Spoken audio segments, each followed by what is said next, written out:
Nifty, bank Nifty का analysis करेंगे, देखेंगे कि मार्केट कहाँ जा सकता है, कल के लिए मार्केट क्या कर सकते हैं और 2 ऐसे सेक्टर देखेंगे जो अभी मार्केट में स्ट्रॉन्ग हैं, मार्केट को वो आउट परफ़ॉर्म कर रहे हैं। तो अगर निफ्टी ऊपर जाता है तो इन्हीं दोनों सेक्टर में हमें पैसे लगाने के बारे में सोचना चाहिए। तो देखो निफ्टी में एक बड़ा फॉल आया था और उसके बाद से कल एक ये इनसाइड कैंडल बनी थी। तो आज इनसाइड कैंडल के ऊपर मार्केट जा रहा था लेकिन मार्केट क्लोज़ हुआ है नीचे, मतलब कि इसमें एक सेलिंग आ गई है। सेलिंग आने के बाद कैंडल एक उल्टा हैमर या उल्ट इसके ऊपर में एक डोजी बना है जो कि दिखा रहा है कि सेलिंग का प्रेशर अभी भी बहुत ज़्यादा है। तो अब इसके ऊपर स्टॉप लॉस लगा के बहुत सारे सेलर्स बैठ गए होंगे। तो जब तक मार्केट इस लेवल के ऊपर नहीं निकल जाता, आप बाइंग के बारे में तो नहीं सोच सकते हो। तो मार्केट को यहाँ आने दो, अब नीचे आने दो और टेस्ट करने दो इस नीचे का लेवल। अगर इससे पहले ही मार्केट पलट जाता है तो बाइंग के लिए अपॉर्चुनिटी होगी। सपोज मार्केट नीचे आया और वापस से ऊपर जाके इस हाई को ब्रेक कर दिया। जैसे ही मार्केट इस हाई को ब्रेक करेगा आपको यहाँ पे एंट्री मिल जाएगी। यहाँ पे ऊपर के लिए आप एंट्री बनाने के बारे में सोच सकते हैं। लेकिन एक बार मार्केट को नीचे जाने दीजिए, हो सकता है ये लो ब्रेक हो जाए। अगर ये लो ब्रेक हो गया तो स्विंग ट्रेडिंग के लिए कोई नई एंट्री नहीं बनानी चाहिए, क्योंकि मार्केट एक लोअर लो लोअर हाई स्ट्रक्चर में आ जाएगा। पहले मार्केट यहाँ गया, एक ट्राई किया ऊपर जाने का, फिर से नीचे आया, एक ट्राई कर रहा है ऊपर जाने का। अगर ये नीचे आ जाता है, इस लो को तोड़ देता है, तो यहाँ पे स्विंग ट्रेडिंग के लिए नई पोजीशन नहीं बनानी है। अगर मार्केट ये ऊपर जा रहा था और अब ये हाई बनाया है और इस हाई बनाने के बाद जब नीचे आके अगर ये वापस ऊपर चला जाता है, इस लेवल को तोड़ देता है, तो ही नई पोजीशन बनानी चाहिए। ठीक है, यहाँ तक तो क्लियर है। लेकिन किन स्टॉक्स में पोजीशन बनानी है वो कैसे पता चलेगा? तो वो पता चलेगा कि अभी कौन से सेक्टर्स या स्टॉक्स स्ट्रांग है। वो कैसे पता चलेगा? कि मार्केट जहाँ से फॉल हुआ है, इस लेवल से फॉल हुआ है, ये दिन कौन सा था? ये दिन था 27 सितंबर। इस 27 सितंबर की कैंडल से निफ्टी यहाँ से लेके यहाँ तक फॉल हुआ है। तो अब हम देखेंगे कि 27 सितंबर से कौन से सेक्टर हैं जो इससे कम फॉल हुए हैं, कम गिरे हैं, वो सेक्टर स्ट्रांग होंगे। जब निफ्टी 27 से गिरना चालू हुआ, मतलब निफ्टी क्या है? निफ्टी में जो स्टॉक्स हैं वो सारे सेक्टर से मिल के ही तो बने हैं ना। तो जो सेलिंग किया होगा यहाँ से जो बड़ा आदमी या जो भी बड़ा स्मार्ट मनी, उसने किस में सेल किया है? स्टॉक्स में सेल किया है, सेक्टर में सेल किया है। तो जिस सेक्टर के स्टॉक्स को सेल किया होगा वो सेक्टर यहाँ से ज़्यादा गिरे होंगे और जिस सेक्टर्स के स्टॉक को उन्होंने खरीदा होगा या नहीं बेचा होगा वो यहाँ से कम गिरे होंगे। तो हमें वही पता करना है कि कौन से सेक्टर या स्टॉक्स कम गिरे हैं, वो स्ट्रांग हैं। तो अगर निफ्टी यहाँ से वापस ऊपर जाता है तो उन्हीं सेक्टर या स्टॉक में पैसे बनेंगे। तो बनाना कब है, पोजीशन कब लेना है? जब ये यहाँ से वापस इस हाई को ब्रेक कर दे, उससे पहले नहीं लेना है।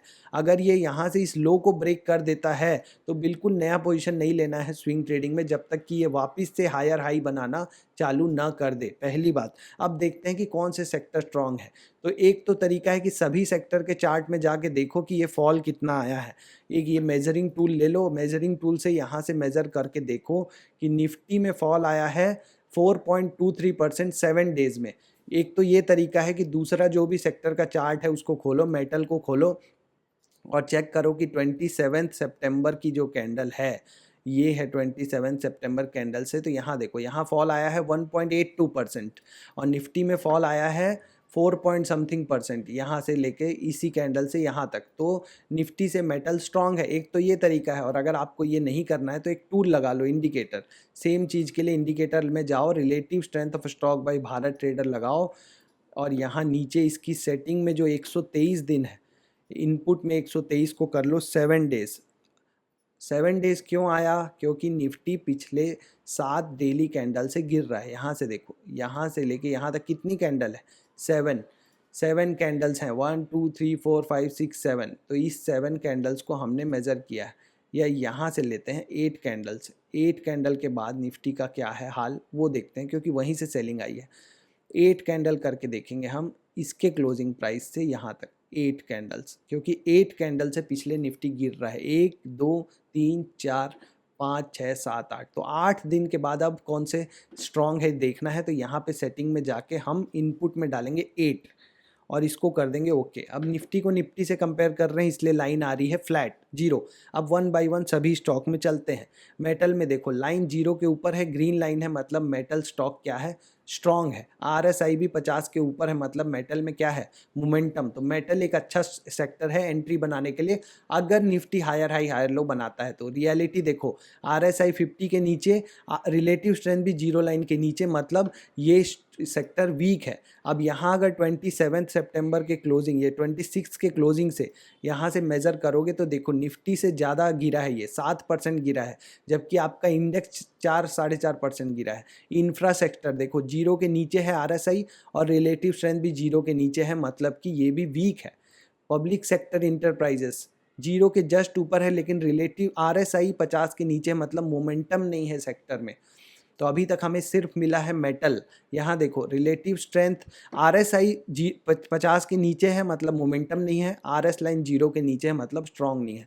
फाइनेंस सेक्टर जीरो के दोनों नीचे है। बैंक निफ्टी दोनों जीरो के नीचे हैं, और यहाँ पे ज़्यादा बड़ी सेलिंग वाली कैंडल बनी है। वॉल्यूम देखो सेलिंग में, बाइंग में वॉल्यूम देखो पुल बैक था ये, क्योंकि वॉल्यूम देखो कितना कम है, और यहाँ सेलिंग की कैंडल में कितना ज़्यादा है। तो यहाँ पे स्टॉप लॉस लगा के आप सेल भी कर सकते हो नीचे के लिए, और बाइंग तभी करना जब ये इस हाई के ऊपर क्लोज कर दे, वरना ये नीचे ही जा रहा है। कंजप्शन सेक्टर देखो, ये जीरो के 50 के पास है, और ये भी जीरो के जस्ट पास है, तो ये भी स्ट्रांग है, लेकिन उतना नहीं जितना मेटल था। एफएमसीजी भी वीक है, जीरो के दोनों नीचे हैं। मीडिया भी वीक है, क्योंकि दोनों ही नीचे हैं। ये जीरो के जस्ट पास में है, ये 50 के नीचे, इसलिए इसको हम अवॉइड करेंगे। आईटी सेक्टर देखो, आईटी सेक्टर जीरो के बहुत ऊपर है, ये भी 50 के ऊपर है, यहाँ कोई सेलिंग नहीं दिख रही, जबकि निफ्टी में सेलिंग है, मतलब आईटी सेक्टर स्ट्रांग है। फार्मा सेक्टर बहुत स्ट्रांग है, क्योंकि जीरो के बहुत ऊपर है, और आरएसआई लाइन भी जीरो के ऊपर है। फार्मा सेक्टर में पिछले 2 दिन में कितनी अच्छी कैंडल्स बनी है, बाइंग आई है, मतलब सबसे पहला चॉइस मेरा होगा अगर Nifty higher high higher low बनाता है तो फार्मा सेक्टर। अगर निफ्टी, यहाँ से फिर से समझो, अगर निफ्टी इस हाई को ब्रेक करता है, अगर निफ्टी इस हाई को ब्रेक करता है, यहाँ पे एक अच्छी क्लोजिंग देता है, यहाँ नीचे ट्राई करेगा, फिर से ऊपर क्लोजिंग दे दे अगर, तो मेरी पहली चॉइस होगी फार्मा सेक्टर, दूसरी चॉइस होगी आईटी सेक्टर, तीसरी मेटल सेक्टर। इन्हीं में मैं पोजीशन बनाऊंगा। और यहाँ पे अभी मैं अगर ऑप्शन ट्रेडर हूं तो मैं नीचे के लिए सोचूंगा, यहाँ स्टॉप लॉस लगा के, कि मैं नीचे के डायरेक्शन पुट नहीं खरीद सकते, यहाँ पे मोमेंटम नहीं है मार्केट में। आरएसआई 50 के नीचे है, बहुत बड़ा फॉल आ चुका है, अब मार्केट साइडवेज जा सकता है। बाइंग नहीं करना है, सेलिंग जिसको करना है वो भी इंट्राडे में, वो यहाँ पे स्टॉप लॉस लगा के कोई स्ट्रेटजी हेज के साथ अगर बनाना है, जैसे ऊपर का कॉल बेच दिया और उसके ऊपर का कॉल खरीद लिए, या तो पुट खरीद के आप पुट बेच सकते हो। इधर का एक पुट खरीद लिया, मान लो मैंने 24,800 का पुट खरीद लिया, और उसको हेज करने के लिए 24,600 का या 24,400 का पुट बेच दिया, ये एक स्ट्रेटजी आप बना सकते हैं। ठीक है, आगे देखेंगे क्या होता है मार्केट में आने वाले दिनों में, उसके हिसाब से अपना प्लान देखेंगे आगे क्या करना है। ठीक है, ऑल द बेस्ट।